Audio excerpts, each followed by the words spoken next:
गायत्री मंत्र का पाठ करेंगे।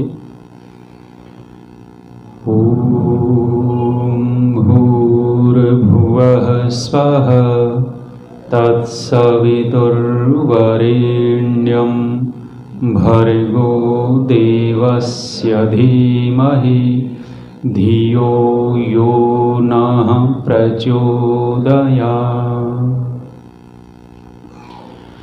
विष्णुः कर्माणि पश्यत यतो व्रतानि पस्पसे इन्द्रस्य युज्यः सखा यदङ्गदासुषे त्वमग्ने भद्रं करिष्यसि तवेतत्सत्यमङ्गिरः तवेतत्सत्यमङ्गिरः। ओम शांति शांति शांति।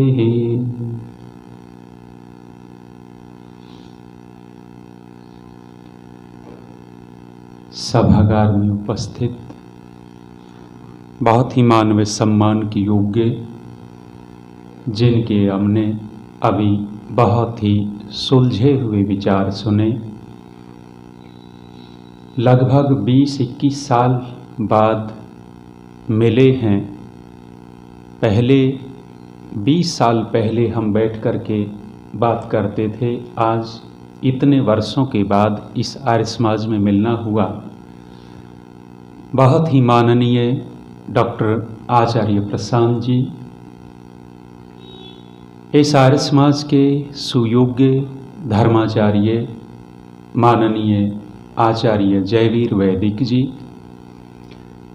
इस पूरे कार्यक्रम में जो मधुरता ला रहे हैं अपने गीतों के माध्यम से, आर्य जगत के सुयोग्य भजनोपदेशक पंडित ओमवीर जी आर्य, आर्य समाज के सुयोग्य प्रधान माननीय धर्मवीर बत्रा जी, मंच का संचालन कर रही आर्य समाज की मंत्री मान्य बहन कमला भाटीवाल जी, और हमारे गुरुकुल का विशेष सहयोग करवाते रहते हैं यहाँ पंचकूला से बहुत ही मानवीय सम्मान के योग्य डॉक्टर रमेश चंद्र बाबा जी, अन्य सभी गणमान्य महानुभाव, मातृशक्ति, धर्म प्रेमी सज्जनों। एक चौकीदार आवाज लगाया करता था किसी कॉलोनी में, 5000 वर्षों से सोने वालों जागो, 5000 वर्षों से सोने वालों जागो। रात में आवाज लगाता है जगाने के लिए। कहते हैं कि कोई बहुत बड़ा ऑफिसर उस कॉलोनी में था और उस ऑफिसर ने चौकीदार की बात पर ध्यान दिया तो ये क्या बोलता है, सब लोग तो कहते हैं जागते रहो जागते रहो, ये कुछ और बोलता है। एक दिन चौकीदार को बुलाकर के पूछा कि भाई तू ऐसा क्यों बोलता है। चौकीदार ने कहा कि बाबूजी 2 रुपए लगेंगे इस बात को बताने के लिए। 2 रुपए कौन सी बड़ी बात थी। 2 रुपए दिए, कहने लग गए कि कुछ समय लगेगा। वो 2 रुपए परोपकारिणी सभा अजमेर में उस चौकीदार ने भेजे और उस समय सत्यार्थ प्रकाश 2 रुपए का आता था। सत्यार्थ प्रकाश मंगवा करके उस ऑफिसर को दिया और कहा कि बाबूजी इस पुस्तक को पढ़ लेना, आपको पता लग जाएगा कि हम 5000 वर्षों से सो रहे हैं, इसलिए मैं ये आवाज लगा रहा हूं कि 5000 वर्षों से सोने वाले लोगों जागो। सत्यार्थ प्रकाश जगाने वाली चीज है, सत्यार्थ प्रकाश ज्ञान की वृद्धि कराने वाली चीज है, और सत्यार्थ प्रकाश के अंदर सज्जनों माताओं सभी समस्याओं का समाधान है। आचार्य प्रशांत जी जो प्रसन्नता की बात कह रहे हैं, चित्त प्रसादन की, यदि और कोई शास्त्र हम नहीं पढ़ पा रहे, हमारी योग्यता नहीं है कि हम दर्शन शास्त्र पढ़ लें, दूसरी योग्यताएं नहीं उत्पन्न कर पाए, मैं कहता हूं केवल और केवल ऋषि दयानंद का सत्यार्थ प्रकाश मात्र भी पढ़ लेंगे हमारे चित्त में प्रसन्नता आने लग जाएगी। चौथे समुल्लास पर हम चर्चा कर रहे थे।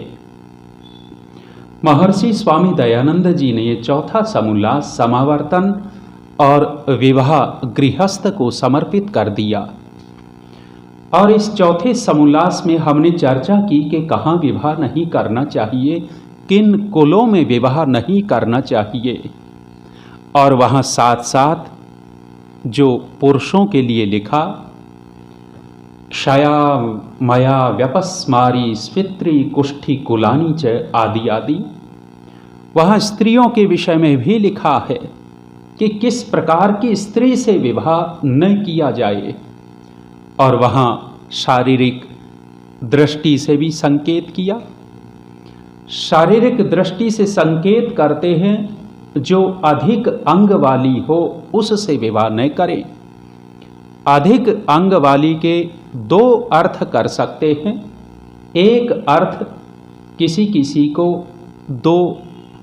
एक ही उंगली में दो उंगली हो जाती है, अर्थात 5 उंगलियां होने की अपेक्षा 6 हो जाती हैं, वो भी अर्थ हो सकता है। लेकिन ऋषि दयानंद जी ने अर्थ किया है कि पुरुष के शरीर से बड़े आकार वाली स्त्री से विवाह न करें। मेल जोल तभी बनेगा शरीर की दृष्टि से, और वहाँ संकेत कर रहे हैं।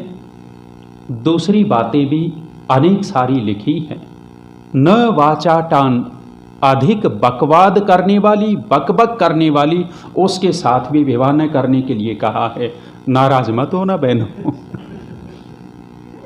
दोनों में से, स्त्री और पुरुष में से ज्यादा बातचीत कौन करता है? ईमानदारी से बताइए।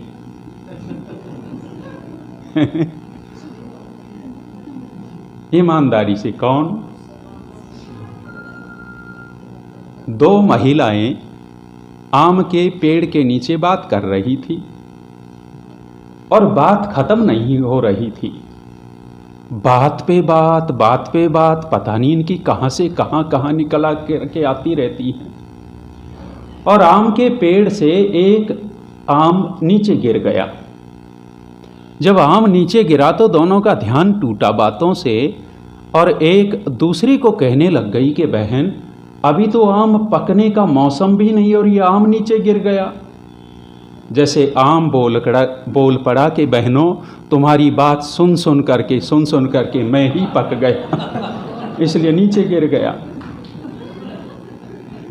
वहां स्त्री से विवाह करने के लिए कहा कि जो ज्यादा बकवाद करती हो, बकबकी करती रहती हो, कहते हैं कि ऐसी के साथ विवाह न करें। चौथा समुल्लास महर्षि स्वामी दयानंद जी गृहस्थ को समर्पित कर रहे हैं। और वहां साथ साथ डॉक्टर साहब की बात को आज पूरा कर रहा हूं मैं, भूरे नेत्र वाली, वहां भी मना किया है। उसका क्या गुण दोष होता होगा वो तो वो जाने, लेकिन संकेत किया है मनु के श्लोकों को लेकर के।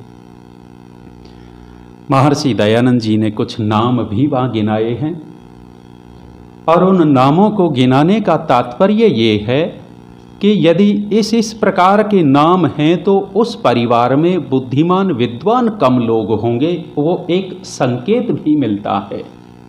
वृक्ष वृक्ष नदी नामनिम आदि आदि वहां श्लोक दिया कि नक्षत्र के ऊपर नाम जिसके रखे हुए हों, अपवाद मिलते हैं, इतिहास में मिलते हैं। नक्षत्रों के नाम वाली महिलाएं मिल जाती हैं। वृक्ष आदि के नामों वाली स्त्रियों से विवाह न करें आदि आदि, वो संकेत मात्र है, ऐसा नहीं है, वो नियम नहीं बनाया है, लेकिन वह संकेत किया है कि उनका सुधार किया जा सकता है, नाम बदले भी जा सकते हैं। तुलसी, गेंदा आदि वह नाम दिए। न पर्वत नाम निम, पर्वत नाम वाली बड़े बड़े पहाड़ों के जो नाम हो, हिमालय आदि ऐसे नाम वो संकेत किए हैं, उस पर नहीं जाते। महर्षि दयानंद जी चौथे समुल्लास के अंदर गृहस्थियों के लिए और विशेष निर्देश करते हैं। और निर्देश करते हुए वहाँ पंच महायज्ञ को भी समाहित कर देते हैं कि गृहस्थी लोग 5 महायज्ञों का अनुष्ठान नित्य प्रति करें। अब चित्त की प्रसन्नता की बात आचार्य श्री ने की। यदि हम अपने कर्तव्य का पालन नहीं करते, वह व्यक्ति प्रसन्न नहीं हो सकता। जब व्यक्ति ईमानदारी से अपने कर्तव्य का पालन करता है, उसके अंदर से प्रसन्नता फूट पड़ती है। बच्चों को होमवर्क देते हैं, मैंने कक्कड़ साहब के वहाँ सुनाया था। बच्चों को होमवर्क मिलता है, 25 बच्चे एक क्लास में हैं और उन 25 बालकों में से 24 बालकों ने होमवर्क कर रखा है और एक बालक ने होमवर्क नहीं कर रखा। अब अध्यापक या अध्यापिका कक्षा में आ गए और जैसे ही होमवर्क की बात आई तो 24 बच्चों के चेहरे को देखिएगा और उस एक बच्चे के चेहरे को देखिएगा। 24 बच्चों के चेहरे के ऊपर उदासी नहीं, वो अपने अध्यापक अध्यापिका को चेहरा दिखाना चाहेंगे कि मुझे देख ले, मैं होमवर्क करके लाया हूं। और जिसने होमवर्क नहीं कर रखा उसका क्या हाल होगा? वो अपने आगे वाले के पीछे छिपेगा कि मुझे न देख ले। कर्तव्य का पालन नहीं किया है। ऋषि दयानंद जी चौथे समोल्लास के अंदर कर्तव्य की बात करते हुए ये 5 महायज्ञ कर्तव्य के रूप में साथ में जोड़ दिए हैं। जब जब व्यक्ति अपने कर्तव्य को छोड़ेगा, तब तब व्यक्ति के अंदर से प्रसन्नता निकल जाएगी और जब जब व्यक्ति ईमानदारी से कर्तव्य का पालन करेगा, प्रसन्नता आएगी। विद्यार्थी यदि अपनी विद्या ग्रहण रूपी कर्तव्य का पालन नहीं करता, दुखी रहेगा। गृहस्थी यदि अपनी संतान का निर्माण करना रूपी कर्तव्य और जो लौकिक व्यवहार होते हैं उन व्यवहार का कर्तव्य पूरा नहीं करता, तो गृहस्थी प्रसन्नता से दूर चला जाएगा। और यदि वानप्रस्थ लेकर के मनन चिंतन स्वाध्याय तपश्चर्या पूर्वक अपने जीवन को नहीं बिताता, कर्तव्य छोड़ दिया, उसके अंदर से प्रसन्नता चली जाएगी। और सन्यासी यदि लोकोपकार में अपने जीवन को नहीं लगाता, सन्यास लेकर के भी वो सन्यासी सुखी नहीं हो सकता। 5 महायज्ञों का अनुष्ठान चौथे समोल्लास में संकेत कर दिया है। ब्रह्म यज्ञ, देव यज्ञ, पितृयज्ञ, अतिथि यज्ञ और बलि वैश्वदेव यज्ञ। ब्रह्म यज्ञ के 2 अर्थ वहां किए हैं। 2 अर्थ, एक अर्थ तो स्वाभाविक रूप से जो हम और आप जानते हैं, ब्रह्म यज्ञ का तात्पर्य ईश्वर की उपासना करना, संध्या करना, उसका ध्यान करना, उसका गुण कीर्तन करना बैठ करके ब्रह्म यज्ञ के अंतर्गत आ गया। प्रणव जप, गायत्री जप, संध्या के मंत्रों का अर्थपूर्वक चिंतन। और दूसरा कहा है शास्त्र का अध्ययन। साथ साथ ये भी ब्रह्म यज्ञ के अंतर्गत समाहित किया है। बुद्धि वृद्धि करन्यासु धन्यानि च हितानि च नित्यं शास्त्राण्यवेक्षेत निगमाश्चैव वैदिकान।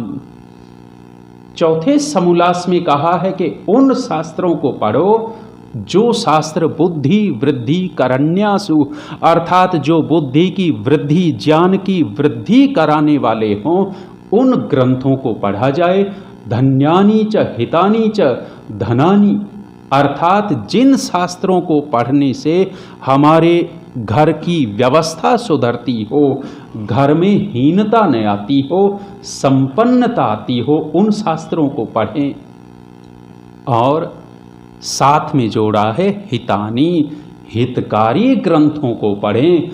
मन को चंचल रजोगुणी और तमोगुणी बनाने वाले ग्रंथों का स्वाध्याय न किया जाए। यथा यथा ही पुरुषः शास्त्रम समधिगच्छति तथा तथा विजानाति विज्ञानम चास्य रोचते। लोग कहते हैं जी पुस्तक उठाते हैं और नींद आ जाती है 2 पंक्ति पढ़ते ही। पुस्तक पढ़ने लगते हैं और कई लोग नींद आने का उपाय भी ये बताने लग गए कि भाई नींद ना आती हो तो किताब पढ़ लिया कर। इसका मतलब ये कि भले ही पुस्तक उठाई है उसमें रुचि नहीं है। ऋषि कहते हैं कि जब हम उस ग्रंथ के प्रति रुचि बना करके थोड़ा थोड़ा पढ़ने लगते हैं, थोड़ा थोड़ा पढ़ेंगे तो और अधिक रुचि होगी, और यदि रुचि बन गई है विज्ञानम चास्य रोचते, उसमें से निश्चित रूप से विज्ञान निकलेगा, अर्थात बहुत सारी जानकारियाँ अपने जीवन के लिए और समाज के लिए उसमें से निकलेगी ही निकलेगी। हो नहीं सकता कि ऋषियों के शास्त्र से कुछ नहीं मिले। ब्रह्म यज्ञ के अंतर्गत 2 बातें कह दी हैं। दूसरा यज्ञ देव यज्ञ है, ये गृहस्थी का उपदेश है। चौथा समूलास ऋषि ने गृहस्थियों के लिए कहा है। देव यज्ञ जिसको हम अग्निहोत्र से जोड़ करके देखते हैं, ये हमारा कर्तव्य है। और इसी चौथे समूलास में ऋषि लिखते हैं कि ये अनध्याय का कार्य नहीं है, ये अध्याय का कार्य है, अर्थात छोड़ने का कार्य नहीं है, हमेशा पकड़े रहने का कार्य है। और उदाहरण देते हैं कि जैसे हम श्वास पर श्वास लेते हैं, छोड़ नहीं सकते, ऐसे ही नित्य कर्मों को छोड़ना नहीं होता, करते रहना होता है। और यदि हम नित्य कर्मों को छोड़ते हैं तो ऋषि कहते हैं कि दोष लगता है। शास्त्र एक कात्यायन स्रोत सूत्र, महर्षि कात्यायन का स्रोत सूत्र है, और उस स्रोत सूत्र में कर्मकांड के विषय में ऋषि ने उल्लेख किया है। और जब ऋषि ने उल्लेख किया, यज्ञ की बात आई, तो उनसे पूछा कि यज्ञ किसको करना चाहिए। शंका क्यों हुई, किसको करना चाहिए? शंका इसलिए हुई कि गाय भी है, भैंस भी है, बैल भी है, गधा भी है, घोड़ा भी है, तोता, मुर्गा, मोर, कितने सारे प्राणी है, उसमें मनुष्य भी है, तो हवन किसको करना चाहिए? ऋषि ने कहा कि भाई हवन करना है तो मनुष्यों को हवन करना चाहिए। मनुष्यों को हवन करना चाहिए तो फिर पूछा कि किन मनुष्यों को हवन करना चाहिए। साधारण रूप से तो प्रत्येक मनुष्य को यज्ञ करना ही होता है, करना ही चाहिए, लेकिन फिर भी वहां 2-3 लोगों को छूट दे दी है। कभी सूत्र मिले तो पढ़िएगा। हवन हम मनुष्यों के लिए संकेत किया है। ऐसा क्यों किया है? क्योंकि जितने भी प्राणी हैं, उन प्राणियों के शरीर से जो भी कुछ निकलता है, वो निकलने वाला पदार्थ इस सृष्टि का नुकसान नहीं करता, लेकिन मनुष्य के शरीर से निकला हुआ पदार्थ इस प्रकृति को बिगाड़ता है। इसलिए मनुष्य का कर्तव्य है, और वो यज्ञ हवन किया जाए तो कैसे किया जाए, कितनी मात्रा में किया जाए, ऋषि दयानंद जी ने सत्यार्थ प्रकाश में स्पष्ट रूप से लिखा है। स्वाध्याय करिएगा। यज्ञ के बाद तीसरा यज्ञ, लंबी व्याख्या नहीं करेंगे क्योंकि ये 5 यज्ञों की व्याख्याएं आप सुनते रहते हो। पितृयज्ञ, ये कर्तव्य है गृहस्थी का। विद्यार्थी गुरुकुल में रहता था, छात्रावास में रहता था, माँ बाप की सेवा नहीं कर सकता था, उसके लिए विधान नहीं किया है। वानप्रस्थी सन्यासी घर से निकल जाता था, वो भी संपर्क में नहीं रहता था, वहाँ भी उनके लिए संकेत नहीं किया गया। ये गृहस्थ के लिए किया गया है। पितृयज्ञ अर्थात अपने बड़ों का सत्कार करना, उनकी सेवा करना, हमारे बड़े लोग हमारे व्यवहार से दुखी न हो जाएं, असंतुष्ट न हो जाएं, उस क्रिया को करना पितृयज्ञ कहलाता है। सज्जनों माताओं, दो बातें होती हैं, एक संवेदना, दूसरा संवाद। संवेदना और संवाद जिसके पास है वह व्यक्ति उन्नति करेगा, आगे बढ़ेगा, और जिसके पास ये दोनों चीजें नहीं हैं वो धराशायी होगा, आगे नहीं बढ़ पाएगा। और हे आर्य समाज के लोगों, हमारे यहाँ से दोनों चीजें कम हुई। आर्य समाज से कम हुई, संवेदनाएं भी कम हुई और संवाद भी कम हुआ। और जब तक आर्य समाज के अंदर ये संवेदना और संवाद था तब तक आर्य समाज ने उन्नति बहुत की है। ये संवेदना और संवाद चाहे कोई बड़े से बड़ा संगठन हो वहां होना परम आवश्यक है, चाहे छोटे से छोटा परिवार क्यों न हो उस परिवार में भी ये दोनों चीजें परम आवश्यक हैं। संवेदना अर्थात दुख की अनुभूति करना, किसके? दूसरे के दुख की अनुभूति करना, महसूस करना उसके दुख को संवेदना है। पिताजी आज दिखाई नहीं दे रहे, दिखाई नहीं दे रहे तो भाव पैदा ही नहीं हुआ मन के अंदर, भाव पैदा नहीं हुआ। सूटकेस उठाया, अटैची उठाई, ऑफिस चले गए, वापस आए, फिर पिताजी नहीं दिखाई दिए, सीधा पत्नी के कमरे में अपने बेडरूम में गए और रखा, अपनी दिनचर्या की, खाया पिया और सो गए। संवेदनहीन व्यक्ति है। अरे हमारी मां नहीं दिख रही, पिता नहीं दिख रहा। संवेदनशील व्यक्ति ढूंढेगा कि क्या हो गया, आज पिताजी नहीं दिखाई दे रहे, जाकर के पूछेगा कि पिताजी स्वास्थ्य तो ठीक है ना, मन तो ठीक है ना। संवेदनशील व्यक्ति है। इतनी सी क्रिया से उन मां बाप को सुख मिल जाएगा। पितृयज्ञ यही है। और यदि हम इस काम को नहीं कर रहे, संवेदनशील नहीं है, विचार करना। लखनऊ में एक अमरीश नाम के व्यक्ति, उनके पिताजी को पैरालाइज हो गया। जब पैरालाइज हुआ तो आप देखते हैं उस पैरालाइज के अंदर आधा शरीर काम करना छोड़ गया। जब आधा शरीर काम करना छोड़ गया, भगवान ऐसी स्थिति किसी की न करे। आजकल इलाज हैं इस चीज के, यदि शीघ्रता से चिकित्सक के पास ले जाते हैं, वैद्य के पास ले जाते हैं तो जल्दी इलाज हो जाता है, देरी हो जाती है तो गड़बड़ हो जाती है।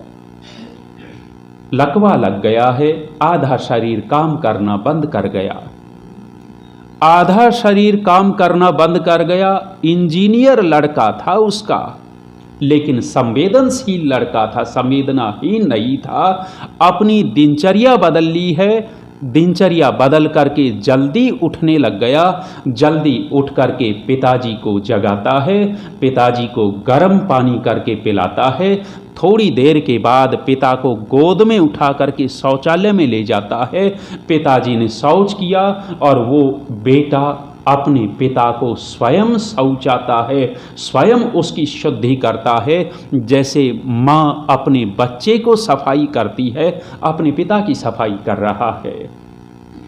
पिता को नहला दिया, धुला दिया, बैठा दिया है। पिताजी आप संध्या करो, मैं अपनी दिनचर्या कर लेता हूँ। दिनचर्या करता है और नाश्ता बना करके अपने हाथ से पिता को खिलाता है। लंबे समय तक ऐसा करता रहा। एक दिन जब बेटा अपने पिता को अपने हाथ से खिला रहा था, उस दिन पिता अपने आप को रोक नहीं पाए, रोने लग गए, आंखों से अश्रुधारा बह निकली। जब रो रहे थे तो संवेदनशील बेटे की बात देखो। संवेदनशील पुत्र कहता है कि पिताजी मन बड़ा क्यों करते हो, मन छोटा मत करो, मैं हूं ना, मैं सेवा करूंगा। वो कैसी स्थिति होगी आप अनुभव करके देखिएगा। संवेदनाएं काम करती हैं बड़े लोगों की सेवा करने में, और संवेदनहीन व्यक्ति कभी सेवा नहीं कर पाएगा। लगभग 12-13 साल तक उस लड़के ने अपने पिता की ऐसी सेवा की। कुछ कुछ ठीक हो गए थे। हमारे आर्य समाज के एक सन्यासी उस परिवार में जाया करते थे। गए तो कहा कि अमरीश ये क्या करता है?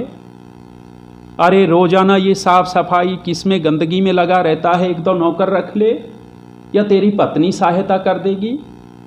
कहने लग गया कि स्वामी जी मेरी परीक्षा लेना चाहते हो? अरे तुमसे ही तो पितृ यज्ञ के बारे में मैंने सुना है, आप ही लोगों के प्रवचन सुने हैं, सत्संग सुने हैं, मेरी परीक्षा लेना चाहते हो क्या?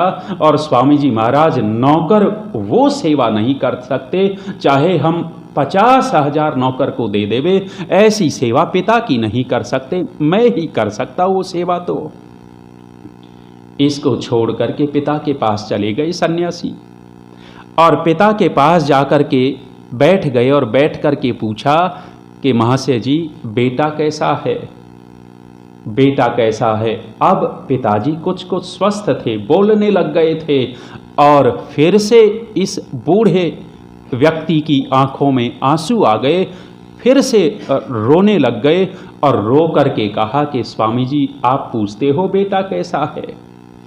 मैंने सुना था कि कोई श्रवण नाम का लड़का हुआ है, मैंने देखा नहीं, लेकिन मैं अपने बेटे को श्रवण मानता हूँ। और स्वामी जी महाराज लगभग 12-13 साल पहले मैं मौत के मुंह में था और मेरा बेटा मुझे मौत के मुंह में से निकाल करके ले आया। आप पूछते हो बेटा कैसा है? संवेदनाएं सेवा करवाती हैं। संवेदनाहीन व्यक्ति अपने बड़ों की सेवा तो बहुत दूर की बात है, सम्मान भी नहीं कर पाता है। पितृ यज्ञ कर्तव्य लिखा है गृहस्थियों का। चौथे समोल्लास की चर्चा हम कर रहे हैं। दूसरा शब्द हमने क्या बोला था? संवाद। ये संवाद बहुत बड़े काम की चीज है। जब जब संवाद चलता रहेगा तब तब निकटता रही रहेगी, और जब जब संवाद बंद हो जाएगा तब तब दूरी बढ़ती चली जाएगी। अरे जिस बाप ने, जिस माँ ने इतनी परवरिश की, इतनी मेहनत की, इतने प्रेम से पाला, तपस्या पूर्वक पाला, और आज विवाह होने के बाद यही लड़का अपनी मां से, अपने बाप से बात नहीं करता, संवाद बंद कर दिया है, बात नहीं करता है, उन मां बाप के ऊपर क्या बीत रही होगी। इनकी दवाई है बातचीत करना। यदि ये रोगी रहते हों, बीपी कुछ इधर उधर रहता हो, आधा आधा घंटा सुबह शाम बैठ कर के बात करना शुरू कर दो, इनके बीपी का संतुलन बनता चला जाएगा। इतना बड़ा प्रभाव है इस संवाद के अंदर। संवाद परम आवश्यक है, लेकिन सम हटा करके वी लगा दे तो क्या बनता है? विवाद बनता है। विवाद चलता है घर में। पति पत्नी मुंह फुला करके बैठ जाते हैं। ईगो टकरा गई, ईगो टकराई और लड़ाई झगड़ा किया, बातचीत करना बंद कर दिया। ये भी मुंह फुलाए बैठी है, वो भी मुंह फुलाए बैठा है। अरे दोनों हो, एक जगह रहते हो, बातचीत किए बिना तो काम नहीं चलेगा। परिणाम क्या निकलेगा? सन्नाटा छा जाएगा घर में। और सबसे ज्यादा सन्नाटा कौन सी जगह होता है? कहां पर? स्मशान में सन्नाटा होता है। ऐ शमशान, तेरे यहां उत्सव क्यों नहीं मनाए जाते? तेरे यहां ढोल नगाड़े क्यों नहीं बजते? तेरे यहां जुलूस क्यों नहीं निकलते? शमशान कहता है कि भाई मेरे यहाँ भी ढोल नगाड़े बज सकते हैं, यहाँ कोई जीवित तो आए, सारे के सारे मरे हुए आते हैं, कैसे उत्सव मनाऊं मैं? और जब मौन छा जाता है तो समझिए कौन सी स्थिति है। बातचीत नहीं कर रहे, ईगो में टकरा रहे हैं, एक दूसरे की उपेक्षा चल रही है। ये स्थिति संवाद हट गया है। और जितना संवाद दूर करेंगे, जितना संवाद से बचेंगे, उतनी ज्यादा दूरियां बढ़ती चली जाएंगी। संवाद की जगह विवाद कर लिया और विवाद ऐसा कर लिया कि बोलचाल बंद कर ली। हैं तो पति पत्नी। एक दिन बीत गया जैसे तैसे काट लिया, दूसरा दिन बीत गया जैसे तैसे काट लिया, तीसरे दिन तो उभर उभर करके अंदर से बात निकलना चाहती है लेकिन गले के नीचे फिर धकेल देती है। इच्छा होती है कि ये बोल पड़ेगा तो मैं भी बोल पड़ूंगी, और वो भी सोचता है ये बोल देवे एक बार तो मैं भी बोल पड़ूंगा। इंतजार एक दूसरे का करें, पहल कोई नहीं कर रहा। यदि दोनों में से एक पहले ही पहल कर लेवे तो ये स्थिति बनेगी इतनी गंभीर। पहल नहीं करते। बेटे बड़ा हो जा तब देखेंगे, विद्वान बनेगा। 10 दिन हो गए मौन होते हुए, बात ही न करें, बात ही न करें। पति पत्नी सोते थे टॉर्च लेकर के देवता। लाइट चली जाए, अंधेरा हो जाए, टॉर्च से काम ले लेते थे। और संयोग आज लाइट ही नहीं थी, अंधेरा था। रात में आंख खुल गई, आंख खुली, इसने टॉर्च पर हाथ लगाया तो टॉर्च लुढ़क करके दूर चली गई। अंधेरे में देवता हाथ मार मार करके ढूंढता है। देवी जी की आंख खुल गई, देखा कि कुछ ढूंढ रहे हैं तो देवी जी 10 दिन के मौन को भूल गई और मौन भूल करके पूछी बैठी कि क्या खो गया। इतना सुनना था कि ये भी टॉर्च को भूल गया, और टॉर्च को भूल करके कह बैठा कि देवी जी तेरी आवाज खो गई थी, वो मुझे मिल गई। आवाज खो गई थी, संवाद चला जाता है, तब कैसी स्थिति होती होगी विचार करके देखिएगा। संवेदना और संवाद बड़ी महत्वपूर्ण चीज है, और हमने इसको पितृयज्ञ से जोड़ दिया। पितृयज्ञ को छोड़ दीजिए, पूरे परिवार को से जोड़ करके देखिए। दोनों बातें, भाई भाई बातचीत कर रहे हैं तो निकटता रहेगी। भाई भाई ने बातचीत करना बंद कर दिया, दीवार खड़ी हो जाएगी। जब दरार पड़ती है तब दीवार खड़ी होती है, और जब दीवार खड़ी होती है तो एक तरफ से रोने की आवाज़ आती है, एक ओर से हंसने की आवाज़ आती है। ये नहीं पता लग पाता कि ये रोना उस हंसने को सुन करके है या ये हंसना उस रोने को सुन करके है। इतनी गंभीर स्थिति बन जाती है। संवाद मत बंद करिएगा हे गृहस्थी लोगों।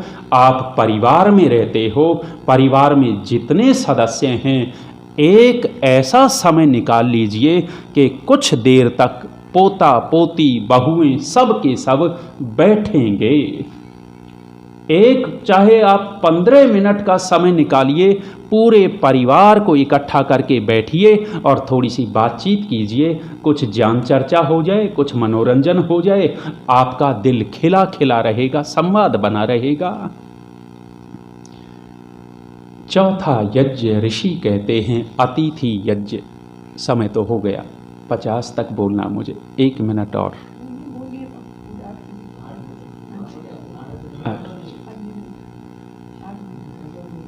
अतिथि यज्ञ। अतिथि यज्ञ ऋषि दयानंद जी ने पूर्व के ऋषियों से लेकर के गृहस्थियों के लिए संकेत किया।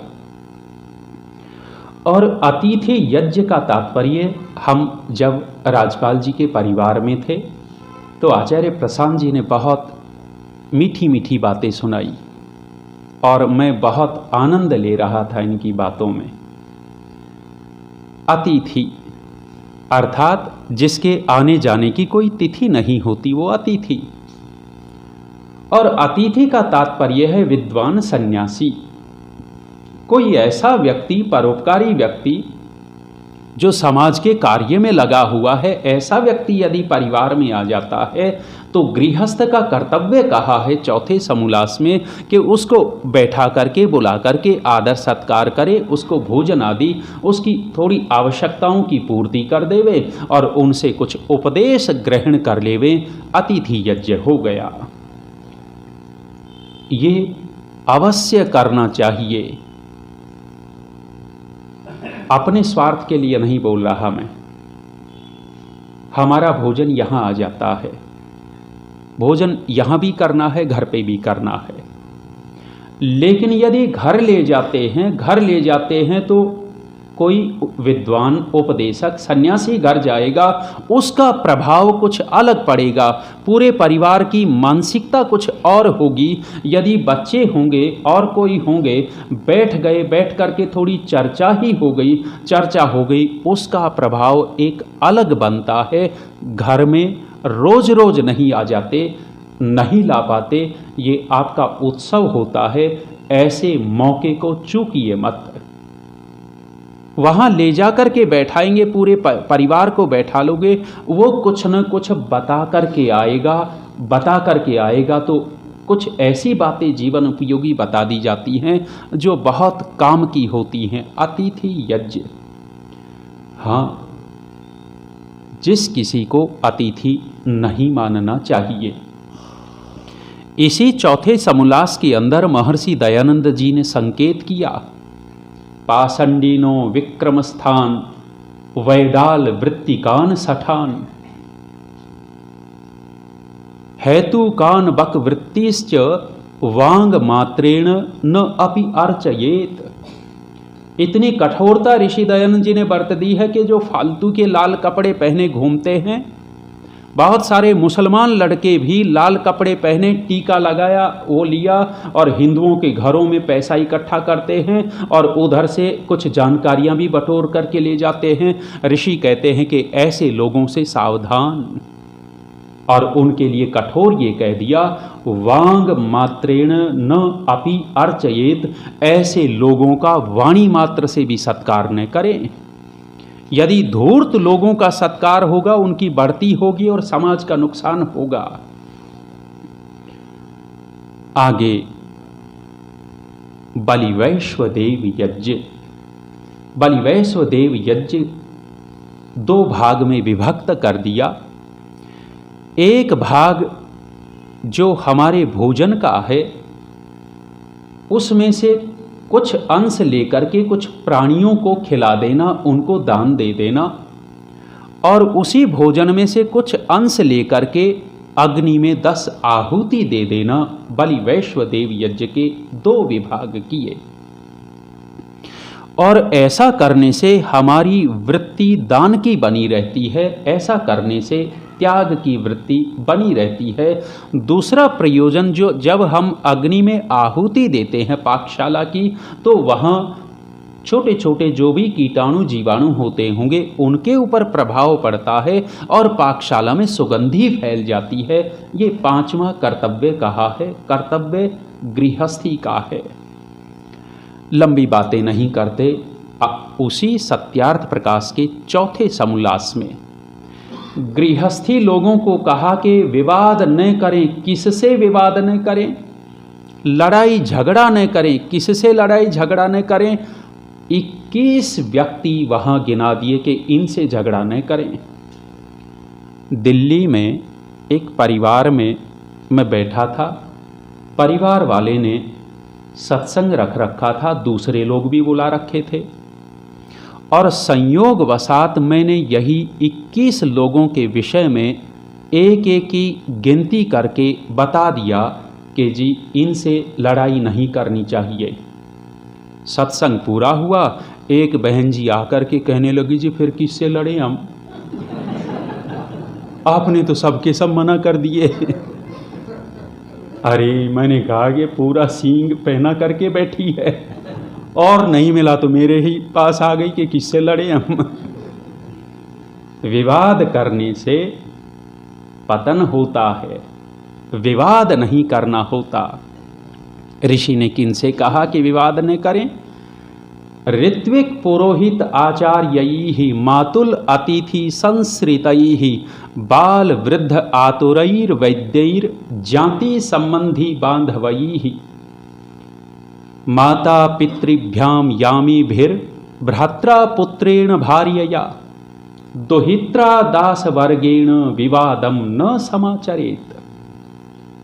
कितने सारे लोग गिना डाले, कह रहे हैं कि इनसे झगड़ा मत कर लेना। पहला व्यक्ति कहा है ऋत्विक, ऋत्विक का तात्पर्य है जो ऋतु ऋतु में यज्ञ करने वाला है, अर्थात जो याज्ञिक व्यक्ति है उस याज्ञिक से झगड़ा नहीं करना चाहिए। वो पुण्य आत्मा है, पुण्य आत्मा से विवाद कैसा। अभी आचार्य श्री कह रहे थे ना, मुदितो जो कोई पुण्य आत्मा दिखाई दिए उसको देख करके हर्षित होना होता है, उसके प्रति विपरीत भाव नहीं पैदा करने होते हैं। दूसरा कहा पुरोहित, अपने पुरोहित से भी झगड़ा नहीं करना चाहिए। आचार्य जी बैठे हैं, काम की बात है। पुरोहित से विवाद नहीं करना चाहिए। क्यों? पुरोहित कौन? पुरतः हितम करोति यह सह पुरोहितः। पुरोहित वो होता है जो अपने यजमान का कल्याण चाहता है, भला चाहता है। जो हमारा भला चाहता हो, कल्याण चाहता हो, हम उससे झगड़ा करेंगे तो लाभ होगा, हानि होगी। पांडवों ने महर्षि धौम्य को अपना पुरोहित स्वीकार कर लिया था, और जब पांडवों ने महर्षि धौम्य को अपना पुरोहित स्वीकार किया, स्वीकार करने के बाद वो महर्षि धौम्य जैसी भी परिस्थिति पांडवों की रही, उस परिस्थिति में साथ बने रहे। ये नहीं कि धनी व्यक्ति है तो पुरोहित जी जुड़े हुए हैं और नीचे आ गए तो पुरोहित जी ने ही कन्नी काट ली। पुरोहित नहीं रह जाता। पुरतः हितम करोति यह स पुरोहित, जो हमारा कल्याण चाहता है, भला चाहता है, उस व्यक्ति से विवाद न करें। ऋत्विक पुरोहित आचार्य ही, आचार्य के साथ विवाद न करें। जो हमारा शिक्षक है, विद्या देने वाला है, उस विद्या देने वाले से विवाद करेंगे हम यशस्वी नहीं हो सकते, हम अपयश को प्राप्त करेंगे। आचार्य द्रोण के साथ दुर्योधन विवाद कर लेता था। आचार्य द्रोण के साथ झगड़ा किया तो दुर्योधन का अपयश फैला है, दुर्योधन यशस्वी नहीं हो पाया। ऐसे ही हम भी किसी आचार्य से, किसी शिक्षक से, किसी उपदेष्टा से विवाद करेंगे, विवाद करने वाला अपयश को प्राप्त होगा। ऋत्विक पुरोहित आचार्य ही मातुल अतिथि संसृत ही, चौथा व्यक्ति गिनाया है, मामा से झगड़ा न करें। अब याद कर लो 5000 साल पहले वाले मामा को, उसी मामा ने ही तो सब कुछ कर दिया था गड़बड़। और आप लोग यहां हरियाणा वाले बैठे हो, भाती बन करके कौन आता है? मामा आता है। और यदि झगड़ा कर रखा हो तो कैसे आएगा? ये गृहस्थियों के लिए बात कही जा रही है। फिर दोहराता हूं, चौथा समोल्लास महर्षि ने गृहस्थी को समर्पित कर दिया। कोई पढ़े तो सही। हमें पता ही नहीं कि सत्यार्थ प्रकाश के चौथे समोल्लास में क्या है। ऐसे ऐसे हीरे मोती छिपे बैठे हैं। ऋत्विक पुरोहित आचार्य ही मातुल अतिथि संसृत ही, फिर कहा कि अतिथि से झगड़ा न करे। जो कोई साधु सन्यासी आता है, उस साधु सन्यासी से विवाद नहीं करना चाहिए। वो भी पुण्य आत्मा है, और पुण्य आत्मा वो समाज का दृष्टा है, वो समाज का उपदेष्टा है, वो समाज का सुधारक है। उस किसी समाज सुधारक से हम विवाद करेंगे, हमारा पतन होगा। संसृतैहि का तात्पर्य है जो हमारी शरण में आ गया है, जो हमारे आश्रित रह रहा है, उस आश्रित से भी विवाद न किया करें। वृद्धावस्था में माता पिता भी एक प्रकार से आश्रित हो जाते हैं। वे आश्रित हुए उन बेचारे असमर्थों से विवाद कैसा, क्यों झगड़ा करें? अब जो उनकी परिस्थिति है, उस परिस्थिति के अनुकूल बर्ताव कर लेंगे, आनंद में रहेंगे। कितने लोग हो गए? गिनती भी कर रहे हो या नहीं? 6 हो गए। बाकी के अगले साल सुनाऊंगा, समय हो गया।